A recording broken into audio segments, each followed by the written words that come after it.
David Shearer has arrived in South Sudan and begun his new job there as head of UN operations in the country. The former Labour Party leader and MP for Mount Albert accepted the job in December after being chosen for it by UN Secretary-General Ban Ki-moon. That means a by-election in Mount Albert, of course, where campaigning is currently underway, and it also means working a long way from home. This morning we went to that home in Auckland to join his wife Anushka Shearer in talking to him via Skype in South Sudan. David Shearer arrived in South Sudan 11 days ago, chief of mission in a country torn apart by civil war, death toll perhaps as many as 300,000, and internal displacement. I hope it works. I mean, the other day it didn't work. Yes, South Sudan. Warmly welcomed on the tarmac, the UN's task here is immense. In short, helping a new nation realise the hopes that accompanied its independence from Sudan in 2011. I know it's going to be challenging, but I feel that the South Sudanese people deserve to have a state that is functioning and it looks after them and is stable and it provides for their peace and their prosperity. Hi, how you doing? Hi, how are you? Good, a bit tired, but other than that, all right. New Zealand is a long way away, and at home, Anushka Shearer, lawyer and David Shearer's wife, is keeping in touch by Skype this morning with a couple of guests. Hey, David. I've got John Campbell here and Brad, who's... G'day, John. How you doing? This is life now, minus the journalists as a rule, the family home in Auckland, the UN compound in South Sudan's capital. The distance is roughly 15,000 k's, but the work makes it worthwhile. And the former MP for Mount Albert doesn't mind admitting it. David, you love this, don't you? I mean, your eyes are sparkling.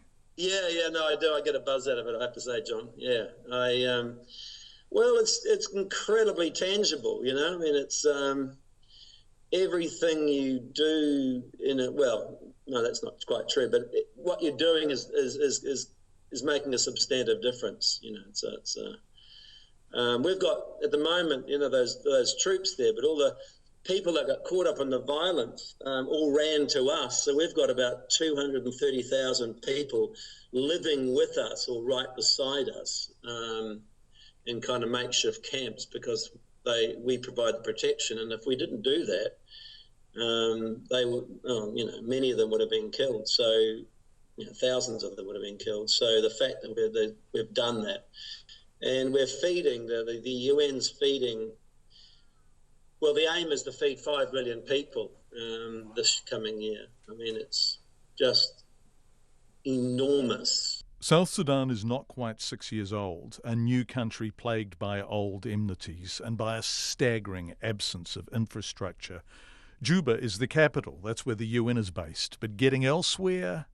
The road from Juba up to, for example, Malakal in the north is at the moment taking it's 1,000 kilometres and it's taking 10 to 12 to 14 days to be able to do the trip. Wow. So resupply for these guys, is tough as well. So anyway, there's just huge logistical problems. There's only, I found out today, somebody said, there's only 500 kilometres of tarmac road in South Sudan. We sit in the family home, a world away. There is news to be caught up on after Auckland's long weekend. How are things there? Good. We've had a great weekend, beautiful weather, went up north. But the lawyer in Auckland and the UN mission head in Juba understand work like this happens a long way away, and to do it, you have to be there. It's difficult, it has its moments, but I think at the end of the day, David's in a job in which he can, do something, and he's using all his skills, both his political skills and his humanitarian skills. And I think that's quite unique in this type of job. And he has them and he can apply them. And I think that's a really positive thing. So, for me, it's I'm pleased to see him looking happy.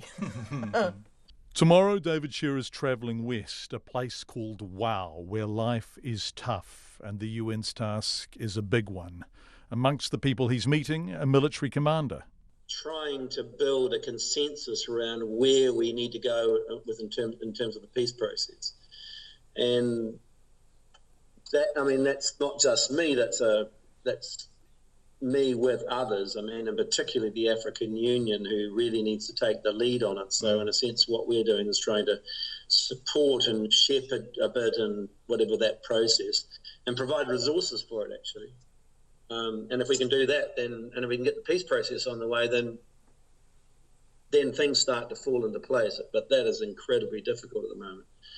So in the meantime, we carry on doing the humanitarian work and all that sort of thing. But really the end goal is trying to bring about peace. David Shearer talking via Skype from South Sudan to his home in Auckland this morning, shot by Bradley White. And we'd really like to thank UNICEF and the UN for those striking photos from South Sudan.